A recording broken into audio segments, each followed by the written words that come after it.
আমি ব্যবসায়ী ছিলাম, অনেক শ্রমিক ভাড়া করে একদিন একটা কাজ করালাম।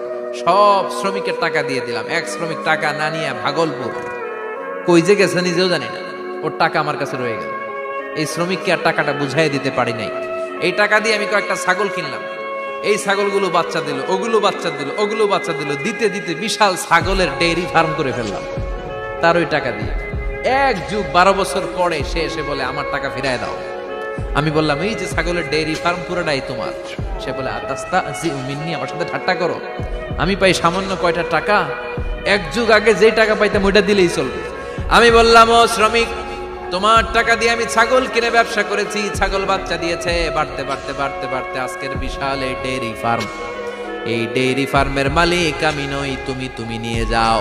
বলার সাথে সাথে শ্রমিক আনন্দে নাচতে নাচতে ডেইরি ফার্ম নিয়ে যায়। ও আল্লাহ, ওই দিন যদি সে যতটুকু টাকা পাওনা ছিল অতটুকু দিলেই সে খুশি হয়ে যেত। শুধু তোমার খুশির জন্য পুরো ডেইরি ফার্ম আমি তারে দিয়ে দিয়েছিলাম। আল্লাহু আকবার। শয়তান আল্লাহরে চ্যালেঞ্জ দিছে, আল্লাহ তুমি আমারে জাহান্নামে পাঠাবা, আমিও তোমার বান্দা করে লয়ে একসাথে জামাতে ঢুকমু।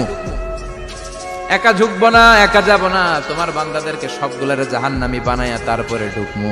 তোমারে চ্যালেঞ্জ দিলাম, একটারও জান্নাতে ঢুকাইতে পারবা? আল্লাহকে তুই আমার চ্যালেঞ্জ দিলি? আমি তো সব রাজার বড় রাজা, মহারাজা। আমারে চ্যালেঞ্জ দেশ, এত সাহস পাইলি কই? তুই আজীবন ওয়াসওয়াসা দিয়ে পাপ কাজ করাবি, একদিন তাফসীর মাহফিলে এসে আমার বান্দা ক্ষমা চাবে, আমি মাফ করে দেবো, তুই কি করবি? আজীবন অন্যায় করবে, আজীবন পাপ করবে, জুলুম করবে, একদিন চোখের পানি ছেড়ে আমার কাছে কান্নার মতো কান্না করলে আমি সব গুনাহ মাফ করে দেব। এজন্য আল্লাহ বললেন, ইয়া আইয়ুহাল্লাযীনা আমানু তুবু ইলাল্লাহি তাওবাতান নাসুহা। ভুল করেছো, তওবা করো, মাফ করবে কে? সাইয়েদনা আদম আলাইহিস সালাম ভুল করলেন, দুনিয়ায় এসে শত শত বছর কাঁদলেন, কিন্তু ক্ষমা হয় না। আল্লাহরে বললেন, আল্লাহ কি করলে ক্ষমা পাবো বলো? ফাতালাক্কা আদামু মির রাব্বিহি কালিমাতিন ফাতাবা আলাইহি। আল্লাহ বললেন, ও আদম, তোমারে কিছু কালেমা শিখায় দেই, এই কালেমাগুলো দিয়ে আমার কাছে দোয়া করো, ক্ষমা করে দেব।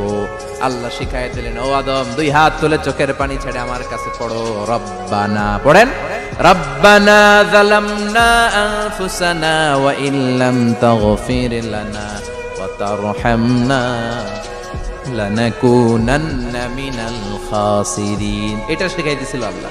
আল্লাহ, আমি জুলুম করেছি, অন্যায় করেছি, ভুল করেছি, পাপ করেছি, তুমি যদি ক্ষমা না করো, ক্ষমা করার কেউ নাই, ঠিক কি না? আমরাও পাপ করলে এই দোয়াটা পড়ার দরকার আছে না নাই? 5টা শর্ত সাপেক্ষে আমাদের তওবা কবুল করবে কে? তওবা কবুল হওয়ার কিছু শর্ত আছে, 5টা।